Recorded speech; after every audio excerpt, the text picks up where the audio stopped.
சட்டமன்ற கூட்டத்தொடர் முடிந்ததும் துபாய்க்கு பறந்துவிட்டார் எதிர்க்கட்சித் தலைவர் உதயநிதி ஸ்டாலின். அவர் சென்னை திரும்பியதும் திமுகவின் மாவட்ட செயலாளர்கள் சிலர் மாற்றப்படுவார்கள் என்கின்ற எதிர்பார்ப்பு மாவட்ட செயலாளர்களிடம் எதிரொலிக்க தொடங்கியது. குறிப்பாக சென்னையில் இந்த அதிரடி மாற்றம் நடக்கலாம் என்கிறார்கள். இந்த நிலையில் முன்னாள் அமைச்சரும் மாவட்ட செயலாளருமான சேகர் பாபுவின் பதவிக்கு சிக்கல் ஏற்படும் என்று கூறி வருகிறார்கள். சென்னை குளத்தூர் தொகுதியில் தன்னுடைய கணவர் ஸ்டாலின் தோற்று போனதை அம்மையார் துர்கா ஸ்டாலினால் இப்போது வரை ஜீரணித்துக் கொள்ள முடியவில்லை.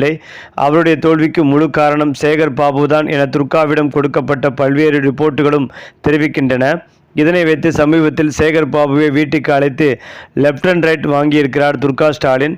சேகர் பாபுவிடம் குளத்தூர் தொகுதி மட்டுமல்ல, சென்னையின் 14 தொகுதிகளிலும் தலைவர் ஸ்டாலின் தொகுதிகள்தான், அனைத்திலும் விஜயை ஓட ஓட விரட்டி அடித்து ஜெயித்து கொடுக்கிறேன், ஆனால் மொத்த சென்னையின் தேர்தல் பொறுப்பையும் என்னிடம் கொடுங்கள் என்று நீங்கள் கேட்டதனால்தானே உங்களிடம் பொறுப்புகள் கொடுக்கப்பட்டது. தேர்தல் நேரத்தில் குளத்தூர் தொகுதி உட்பட சென்னையில் திமுகவிற்கு எதிரலை வீசுகிறது என எங்களுக்கு கொடுக்கப்பட்ட அறிக்கைகளை உங்களிடத்தில் சொன்ன போதெல்லாம் அதையெல்லாம் தூக்கி போடுங்கள் அண்ணி, அதெல்லாம் வெறும் குப்பை. அவரவர் விருப்பங்களுக்கேற்ப உங்களிடம் ரிப்போர்ட் தந்துள்ளனர். தலைவர் தொகுதி பின்னடைவு என சொல்கிற அறிக்கையெல்லாம் நீங்கள் நம்புகிறீர்கள். தலைவரே தோற்பாடு என சொல்லும் அறிக்கை எப்படி உண்மையாக இருக்கும் அண்ணி என்றதெல்லாம் நீங்கள் சொன்னீர்கள் பாபு. ஆனாலும் சீரியஸாக கவனிக்க சொன்னோம். நீங்களும் அதெல்லாம் நான் பார்த்து கொள்கிறேன், கவலைப்படாமல் இருங்கள். எந்த கோவிலுக்கு போகணும் நீங்கள் நினைக்கிறீர்கள் சொல்லுங்கள், நான் ஏற்பாடு செய்கிறேன் என சொன்னீர்கள். நீங்கள் சொன்ன அனைத்தையும் நாங்கள் நம்பினோம். ஆனால் தேர்தல் ரிசல்ட் என்னாச்சு? நீங்களும் உதயநிதி மட்டும்தான் ஜெயித்தீர்கள். எல்லோரும் தோற்று போனார்கள். தலைவரும் தோற்று போனார். எங்களுக்கு கொடுத்த நம்பிக்கையும் நீங்கள் சொன்ன வார்த்தைகளும் எங்கே? படித்து சொன்னேனே நான், தலைவர் தொகுதியை கவனிங்கள். இப்பதான் தெரிகிறது நீங்கள் கவனிக்கவே இல்லை என்று. எனக்கு கிடைத்த ரிப்போர்ட் சொன்னதை குப்பைன்னு சொன்னீங்க. அப்போது நீங்கள் சொன்ன வார்த்தைக்கு குப்பைன்னு தான் இப்போ தெரியுது. ஆமாம், தலைவரே தோற்கிறார். ஆனால் நீங்கள் மட்டும் ஜெயிக்கிறீங்களே எப்படி? தலைவர் தோற்று உதயநிதி ஜெயித்து திமுக ஆட்சியை பிடிச்சிட்டா உதயநிதி சிஎம் ஆக்குவாங்க. அவரை உங்கள் பிடிக்குள் வைத்து கொண்டு ஆட்டம் போடலாம்னு திட்டமிட்டு தான் தலைவரை தோற்கடிச்சிங்களா? எங்களுக்கும் நம்பிக்கை துரோகம் பண்ணிட்டீங்க.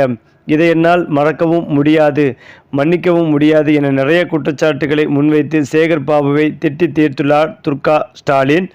அது மட்டுமில்லாமல் அதனை கேட்டு செய்வதறியாமல் திகைத்து நின்ற சேகர் பாபு, நான் எந்த துரோகமும் செய்யலை அண்ணி என்று சொல்லிக்கொண்டே துர்கா ஸ்டாலின் காலில் விழுந்தார் சேகர் பாபு.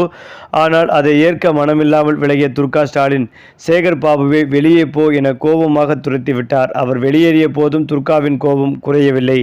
இந்த நிலையில் அன்றைய தினம் வீட்டுக்கு ஸ்டாலின் திரும்பியதும் சேகர் பாபுவை திட்டி தீர்த்த கோபத்தை அவரிடம் கொட்டியிருக்கிறார் துர்கா ஸ்டாலின்.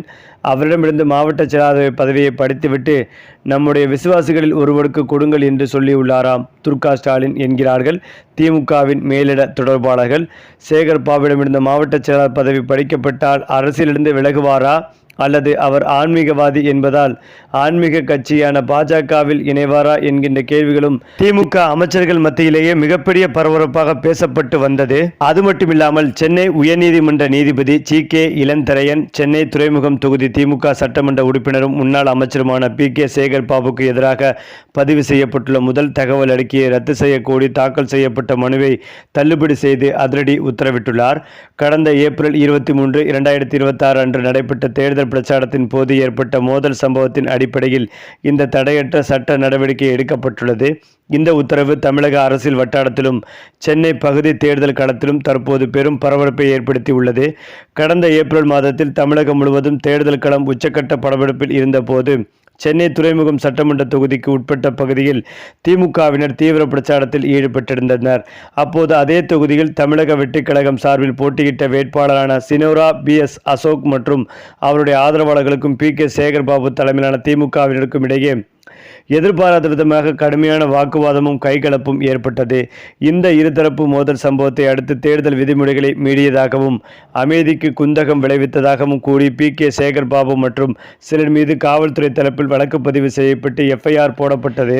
மேலும் தனக்கு எதிராக பதிவு செய்யப்பட்டுள்ள இந்த முதல் தகவல் அறிக்கை முற்றிலும் அரசியல் உள்நோக்கம் கொண்டது என்றும் தேர்தல் நேரத்தில் தங்களுக்கு அவப்பெயரை உண்டாக்க வேண்டும் என்ற எண்ணத்திலேயே இந்த வழக்கு ஜோடிக்கப்பட்டுள்ளது என்றும் கூறி சட்டமன்ற உறுப்பினர் பி.கே. சேகர் பாபு சென்னை உயர்நீதிமன்றத்தில் மனு தாக்கல் செய்திருந்தார். இந்த வழக்கினை முழுமையாக ரத்து செய்து தனக்கு நிவாரணம் வழங்க வேண்டும் என்று அவர் தரப்பு வழக்கறிஞர் நீதிமன்றத்தில் மிக விரிவான வாதங்களை முன்வைத்தார். மேலும் சம்பவ இடத்திற்கும் தனக்கும் நேரடி தொடர்பு இல்லை என்றும் மனுவில் குறிப்பிடப்பட்டிருந்தது. இந்த மனுவை உன்னிப்பாக விசாரித்த நீதிபதி ஜி.கே. இளந்திரையன் மனுதாரர் தரப்பில் முன்வைக்கப்பட்ட எந்த ஒரு வாதமும் தமக்கு திருப்தி அளிக்கும் வகையில் அமையவில்லை என்று திட்டவட்டமாக தெரிவித்தார். ஒரு வழக்கை ஆரம்ப கட்டத்திலேயே ரத்து செய்ய வேண்டும் என்றால் அதற்கு போதிய மற்றும் வலுவான சட்ட காரணங்கள் இருக்க வேண்டும் என்றும், ஆனால் இந்த வழக்கில் எஃப்ஐஆரை ரத்து செய்வதற்கான எந்த ஒரு முதற்கட்ட முகாந்திரமும் தமக்கு தெரியவில்லை என்று நீதிபதி தன்னுடைய அதிரடி கருத்தை பதிவு செய்தார். குறிப்பாக தேர்தல் போன்ற மிக முக்கியமான பொது நிகழ்வுகளின் போது மக்கள் பிரதிநிதிகளாக இருப்பவர்கள் பொறுப்புடன் நடந்து கொள்ள வேண்டும் என்பதை உணர்த்தும் வகையில் நீதிமன்றத்தின் அணுகுமுறை அமைந்திருந்தது. இந்த வழக்கில் காவல்துறை விசாரணை இன்னும் முழுமையாக முடிவடையாத நிலையில் ஆரம்பத்திலேயே இதில் தலையிட்டு எஃப்ஐஆரை ரத்து செய்ய முடியாது என்று நீதிமன்றம் மறுத்துவிட்டது. இந்த தள்ளுபடி உத்தரவு குறித்த முழுமையான மற்றும் விரிவான தீர்ப்பு நகல் இன்னும் சில தினங்களில் முறைப்படி வெளியிடப்படும் என்று நீதிபதி இளந்திரையன் தன்னுடைய உத்தரவில் குறிப்பிட்டுள்ளார். அதிகார பின்னணியை காட்டி வழக்குகளில் இருந்து தப்பித்து விடலாம் என்று நினைப்பவர்களுக்கு இந்த தீர்ப்பு ஒரு பலத்த அடியாகவே பார்க்கப்பட்டு வருகிறது. சட்டம் தன் கடமையை செய்யும் என்றும் தவறு செய்தவர்கள் யாராக இருந்தாலும் அவர்கள் நீதிமன்றத்தின் விசாரணை வளையத்திற்குள் வர வேண்டும் என்றும் இந்த உத்தரவின் மூலம் சென்னை உயர்நீதிமன்றம் மீண்டும் நிலைநாட்டி உள்ளது. தாவேகா வேட்பாளருடன் ஏற்பட்ட மோதல் வழக்கில் திமுகவின் முக்கிய புள்ளியான சேகர் பாபுவின் மனு தள்ளுபடி செய்யப்பட்டுள்ளது. எதிர்காலத்தில் தேர்தல் களத்தில் அரசியல் கட்சிகள் கடைபிடிக்க வேண்டிய கட்டுப்பாடுகளுக்கு ஒரு முக்கிய உதாரணமாகவே மாறி உள்ளது. இது ஒரு புறம் இருந்தாலும் முன்னாள் முதலமைச்சர் மு.க. ஸ்டாலின் அவர்களின் கொளத்தூர் தொகுதி தேர்தல் தோல்வியின் பின்னணியில் திமுகவின் உட்கட்சிக்குள் வெடித்துள்ள பூகம்பம் தற்போது அடுத்த கட்ட பரபரப்பை எட்டியுள்ளது. மு.க. ஸ்டாலினை தோற்கடித்து உதயநிதியை தனது பிடிக்குள் வைக்க சேகர் பாபு சதி திட்டம் தீட்டியதாக துர்கா ஸ்டாலின் எழுப்பிய அடுக்கடுக்கான ஆவேச குற்றச்சாட்டுகளையும் வினாக்களையும் கண்டு முன்னாள் அமைச்சர் பி.கே. சேகர் பாபு ஒட்டுமொத்தமாக அதிர்ச்சியிலும் பயத்திலும் உறைந்து போயுள்ளார். துர்கா அம்மையாரின் கடுமையான கோபத்தை கண்டு நிலை குலைந்த அவர் அங்கேயே உடைந்து போய் பேசியதாக தகவல்கள் கசிந்துள்ளன. நான் தலைவருக்கு எந்த துரோகமும் பண்ணல அண்ணி, என்னை நம்புங்க என்று கண்ணீர் மல்க கதறியபடி துர்கா ஸ்டாலினின் காலில் விழுந்து மன்னிப்பு கேட்க சேகர் பாபு முயன்றுள்ளார்.